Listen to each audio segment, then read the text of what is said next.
भेजजोऽयं शिवाभिवर्षणः एते सस्मायुतपाशा मृत्युर्मर्त्याय हन्तरे तान् यज्ञस्य मायया सर्वान् वयजामहे मृत्यवे स्वाहा मृत्यवे स्वाहा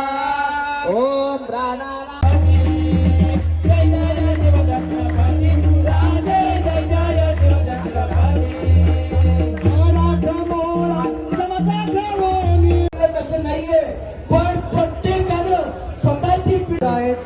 त्यांना विनंती आहे आपण पुढे यायचे दोन्ही साईडला उतरका उभं राहायचे पालखीचा मार्ग मोकळा